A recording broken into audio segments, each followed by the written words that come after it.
আসসালামু আলাইকুম। আশা করি আপনারা সকলেই অনেক ভালো আছেন। উত্তরা গণভবন সম্বন্ধে এটি আমার ৩ নাম্বার ভিডিও। এর আগেও আমি ২টি ভিডিও আপলোড করেছি এবং এর আগেকার ভিডিওতে আমি অনেক গুরুত্বপূর্ণ তথ্য দিয়েছি উত্তরা গণভবন সম্বন্ধে।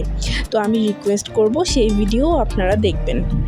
সেই সাথে আমি রিকোয়েস্ট করব আপনারা যারা আমার চ্যানেলটিকে এখন পর্যন্ত সাবস্ক্রাইব করেননি তারা অবশ্যই আমার চ্যানেলটিকে সাবস্ক্রাইব করবেন। আপনাদের কাছে মন থেকে রিকোয়েস্ট থাকলো আমার। আর যারা আমার চ্যানেলটিকে ইতিমধ্যে সাবস্ক্রাইব করে দিয়েছেন তাদেরকে অসংখ্য ধন্যবাদ। কেননা আপনাদের একটা সাবস্ক্রাইব আমার কাছে অনেক বেশি গুরুত্বপূর্ণ। আপনাদের প্রত্যেকটা সাবস্ক্রাইবে আমি প্রচুর পরিমাণ ইন্সপায়ার হই।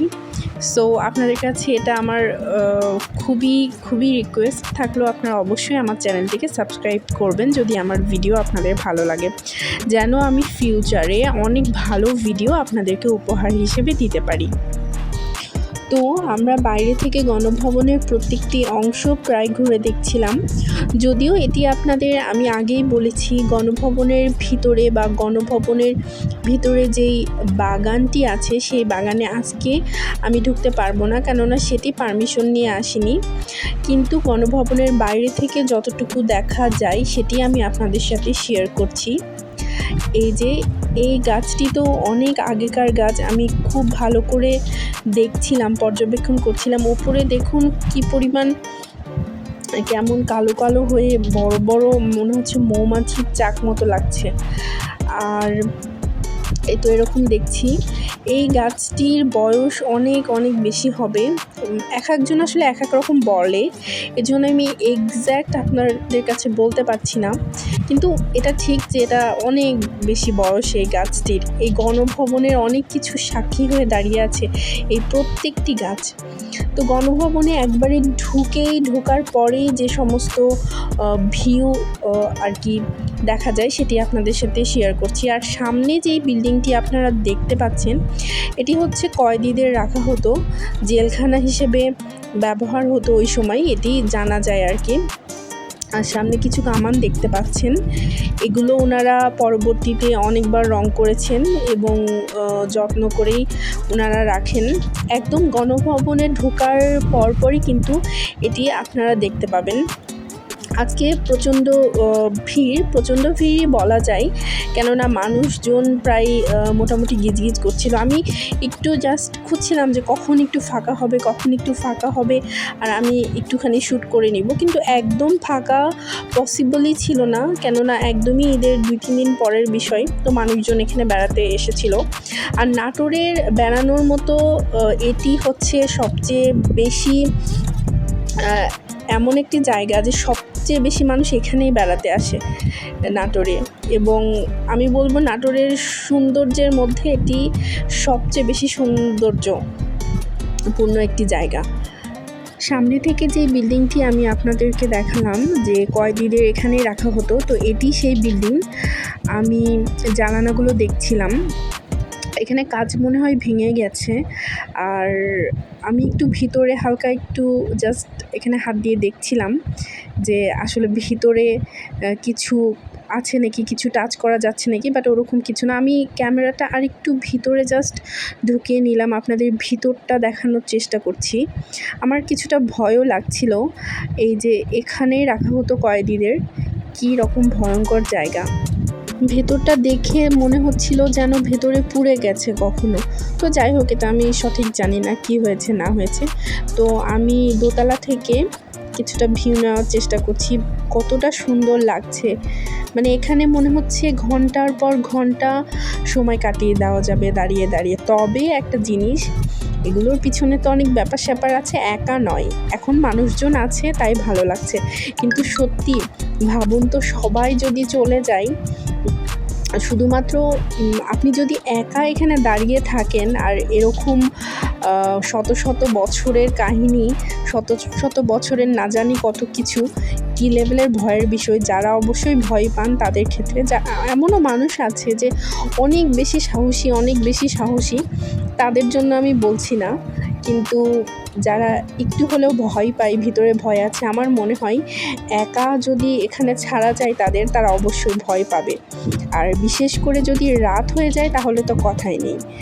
তো বাকি এটা অবশ্যই আমি বলতে পারি অনেক সুন্দর একটি জায়গা ঘোরার জন্য, আপনাদের পরিবার পরিজন নিয়ে ঘুরতে আসার জন্য খুবই পারফেক্ট একটি প্লেস। আমার জানা মতো আমি যতদিন ধরে নাটোরে আছি আমি সবসময় শুনেছি যে অনেক দূর থেকেও কিন্তু মানুষ এখানে বেড়াতে আসে। ইভেন এমনও মানুষ আছে যে অনেক অনেক দূর থেকে আসে, তাদের নাটোরেও কেউ নেই, নাটোরের আশেপাশেও কেউ নেই, তারা হোটেলে থেকে জাস্ট গণভবনটাকেই ঘুরতে আসে, দেখতে আসে, এরকম আমি শুনেছি। আর একবার তো এখানে ইত্যাদি অনুষ্ঠানটিও হয়েছিল। সো আপনারা বুঝতেই পারছেন এই জায়গাটি কী পরিমাণ গুরুত্বপূর্ণ। আমি যে কয়টি রাজবাড়ি পরিদর্শন করেছি তার মধ্যে এটি আমার কাছে সবচেয়ে বেস্ট। যদিও আজকে আমি আপনাদের সাথে এই রাজবাড়ির ভিতরের কোনো দৃশ্য শেয়ার করতে পারিনি, তবে যদি কখনো পসিবল হয় তাহলে আমি অবশ্যই আপনাদের সাথে ভেতরের দৃশ্যগুলি শেয়ার করব এবং তখন আপনারা বুঝতে পারবেন যে এটি আরও কত বেশি সুন্দর। এই যে সামনে আপনারা যেই গেটটি দেখতে পাচ্ছেন, বিশাল আকারের গেটটি, এটি কিন্তু ব্রিটিশ আমলের তৈরি। আর এই গেটে ওপরে একটি ঘড়ি আছে, যদি আপনারা ভালো করে লক্ষ্য করতে পারেন ওপরে বেশ বড় একটি ঘড়ি আছে। এই ঘড়িটিও কিন্তু ব্রিটিশ আমলের তৈরি। সেই আমলে ওনারা যেভাবে তৈরি করেছেন এখনও সেরকমই আছে, তবে একটা জিনিসের পরিবর্তন হয়েছে। ওই সময় ওনারা ম্যানুয়ালি সময়টাকে পরিবর্তন করে দিতেন, কিন্তু এখন সেটা অটোমেটিকলি হয়। আর এই ঘড়ির বিশেষত্ব আছে, এই ঘড়ির মূল বিশেষত্ব এটাই যে এই এলাকায় যেন মানুষজনকে সময় জানান দেওয়া হয়।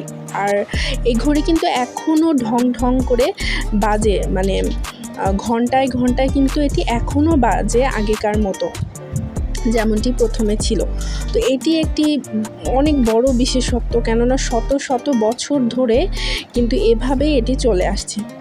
এই যে এই গাছে আপনারা দেখতে পাচ্ছেন কদবেল ধরে আছে, বেশ অনেকগুলোই কদবেল ধরেছে,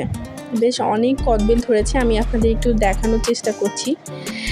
যাই হোক, তো আমি যেটা বলছিলাম আর কি, আরও এই গেট নিয়ে তো অনেক মানে কাহিনী আছে। তার মধ্যে আমি একটি কাহিনী যেটা জানতে পেরেছি, এই গেটের নিচে কিছুটা সুড়ঙ্গ টাইপসের কিছু আছে।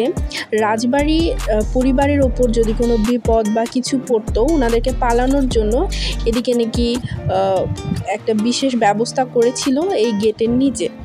তো সেটি অবশ্য এখন নেই, যা জানা যায় ওগুলাকে সংস্কারের মাধ্যমে ওগুলো সুরক্ষিতভাবে ওটা হয়তো বন্ধ করে দিয়েছে, এরকম হতে পারে, এখন নেই, কিন্তু তাদের এটা ছিল। আর এই সাইডটা ঠিক গেটের পার্শ্ববর্তী সাইড, এখানেও আপনারা দেখতে পাচ্ছেন একটি ছোট দিঘি। এই যে এদিক দিয়ে এই দিঘিতে নামা যায়, এখানে এখনও মানুষ গোসল করে আমি দেখতে পাচ্ছি। আর এটা হচ্ছে কাচারি ভবন, এখানে কিন্তু এখনও মানুষ থাকে, আমি যেটা দেখে বুঝলাম। মানুষ থাকে বলতে যারা এখানে মূলত পর্যবেক্ষণ করে।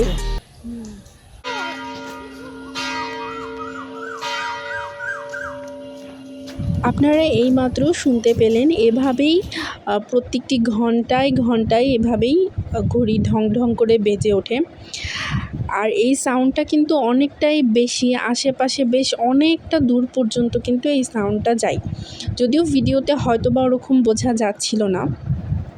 তো আমরা তো বেরিয়ে পড়েছি গণভবন থেকে। এই যে গণভবনের বাইরের গাছগুলি কি পরিমাণ বড় আর কত ভালো লাগছে দেখতে।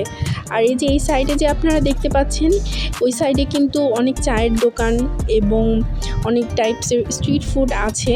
এবং আমি শুনেছি গণভবনের পাশে যেই চা, স্ট্রিট ফুড, বিভিন্ন ধরনের খাবার দাবার পাওয়া যায়, সেগুলো কিন্তু মোটামুটি প্রাইসও কম এবং খেতেও অনেক মজা।